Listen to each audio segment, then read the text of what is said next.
Good morning, everyone, and welcome to the Global Pandemic Preparedness Summit 2024. Nosso cordial bom dia a todos, sejam muito bem-vindos. É uma grande satisfação recebê-los aqui no Rio de Janeiro, cidade que está ainda mais maravilhosa hoje por recebê-los para este importante evento GPPS 2024. It is with great joy that we gather here in Rio de Janeiro, a city that is even more wonderful today for hosting this relevant event, GPPS 2024. A collaborative event co-designed by partners from across the global pandemic preparedness community for 2 days of workshops, interviews, discussions, partnerships, presentations, networking, as we seek to reinvigorate momentum for the shared global pandemic preparedness agenda. Throughout this event, people will be talking in both Portuguese and English, or, to put it another way, ao longo deste evento teremos palestras e falas em tanto português quanto inglês e oferecemos o serviço de tradução simultânea. Para a conveniência de todos, os aparelhos já estão sobre seus assentos. For you to understand everyone and what they're saying, we offer the service of simultaneous interpreting into both languages. For your convenience, the headsets and controls are already on your seats. Basta ligar o aparelho no botão no topo à direita, quando então aparecerá um número numa janela redonda. Press the on-off switch at the top right-hand corner and a number will appear in a round window. Para ouvir o palestrante falando em inglês, pressione a opção 1/6. To hear a speaker in Portuguese, press the button marked 2-7. And if you haven't already done so, please do download the event app to your phones, which I'm sure are already on silent mode, right? Obviously. As you can see, the access code for the app is GPPS Rio 2024. And this summit is all about partnerships, collaboration, working together. So, in many sessions, you will be able to ask questions and contribute comments in Slido. The QR code is on the reverse of your badges. All you have to do is scan it, or, should you prefer, go to slido.com and enter the event code, which is already displayed here, hashtag 3048814. There you go. Is everyone todos prontos? So at this summit, there are 3 central areas of focus: enhancing global disease surveillance, delivering the 100 Days mission for vaccines, diagnostics, and therapeutics, and enabling equitable access to these tools by strengthening regional research and development and production capacity. Designed and aligned in a complementary manner, the actions that we take in these fields have the power to transform the world's ability to respond quickly and universally to future epidemic and pandemic threats. All of us have just lived through the devastating COVID-19 pandemic. But what did we learn? And how ready are we for the next one? To tell us more about this, we are now joined live by our correspondent in London, Brian Phillips. Hello there, Brian. Hello, Flavia. Could you summarize the impact of global COVID for us? Yes, of course. The main headlines are at least 1.6 million people died of COVID before the first vaccine became available.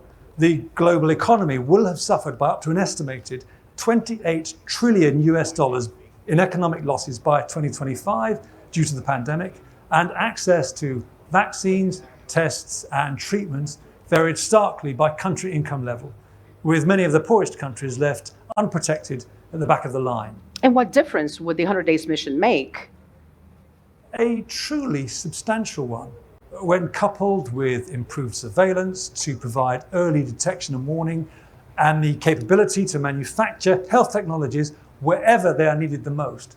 The 100 Days mission will give the world a fighting chance to tackle the next Disease X threat faster and more fairly. And what will the next Disease X be? No one really knows. The worrying thing about the next Disease X is it could come from absolutely anywhere. That's right.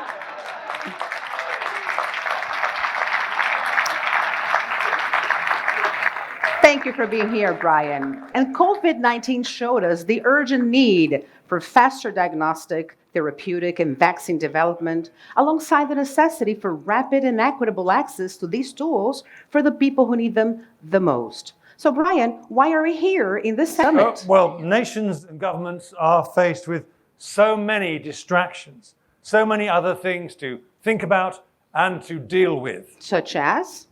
Take your pick.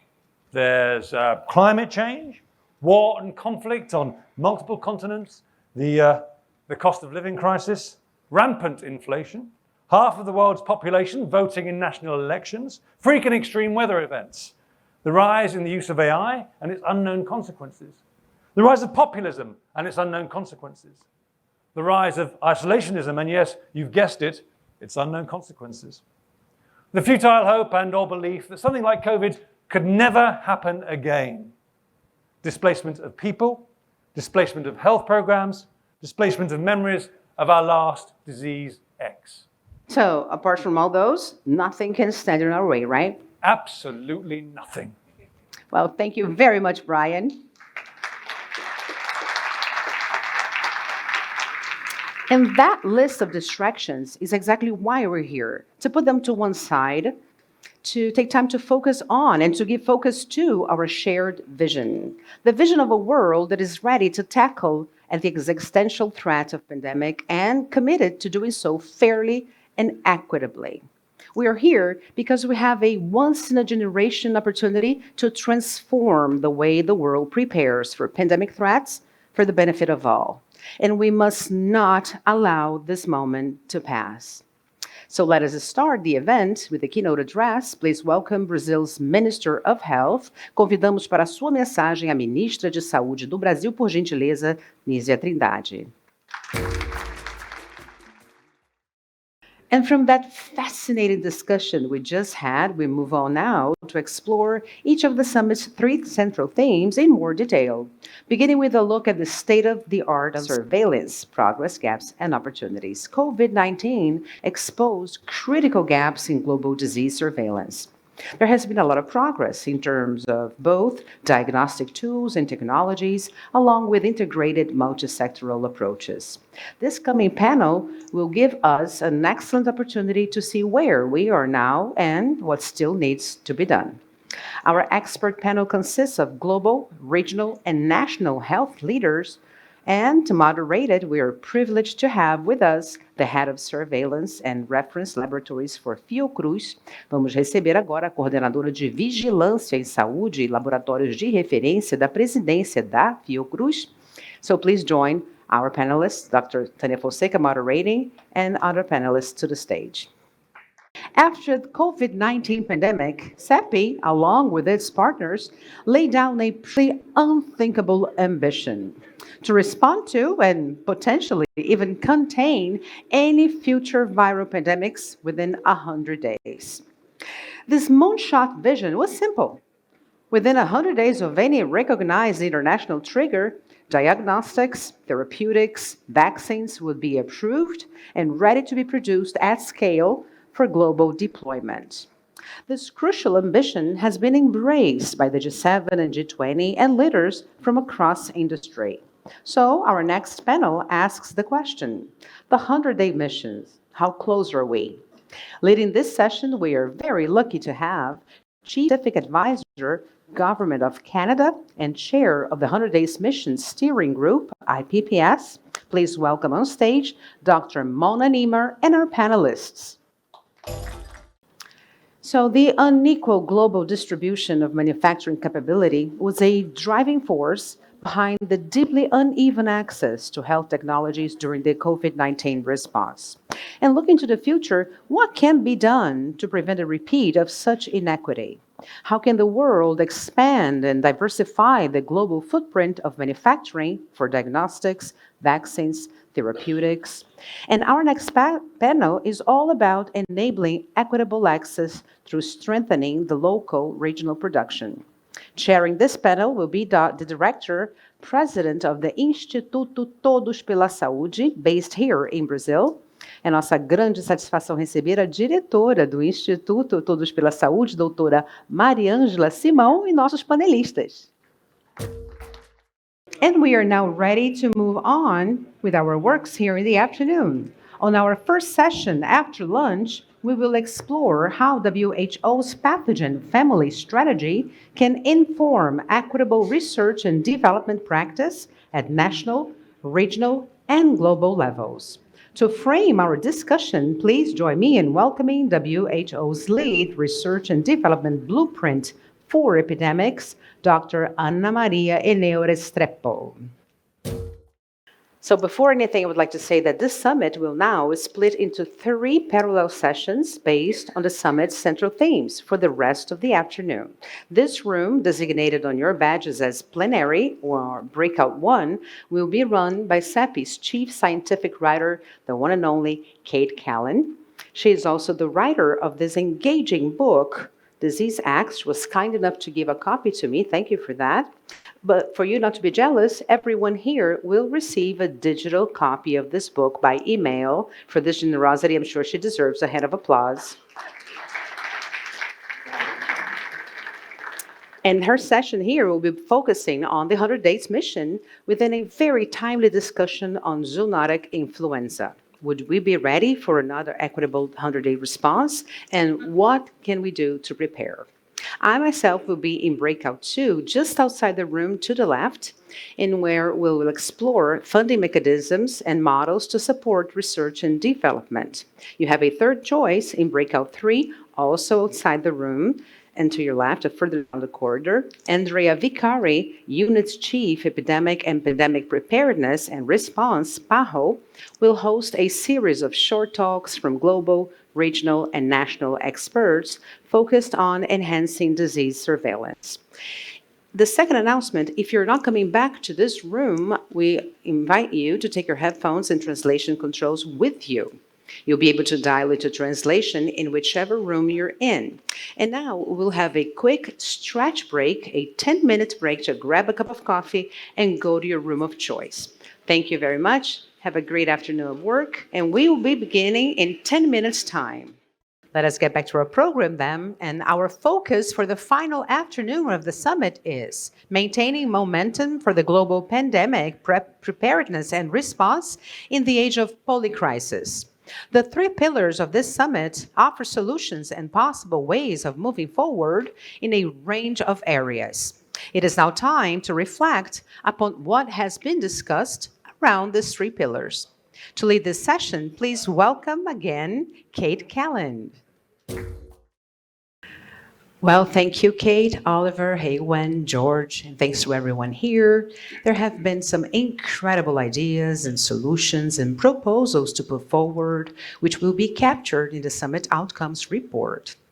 Most of this require global cooperation or money, or both, which brings us neatly to our penultimate panel, Financing the Future of Pandemic Preparedness and Response. To moderate it, we are delighted to have the WHO's executive head of the G20 Joint Finance and Health Task Force Secretariat. Please welcome Serena Ng and our panelists.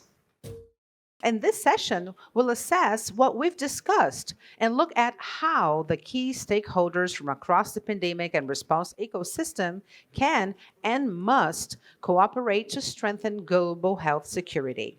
Appropriately, therefore, this final panel is titled Global Cooperation and the Pandemic Preparedness and Response Ecosystem.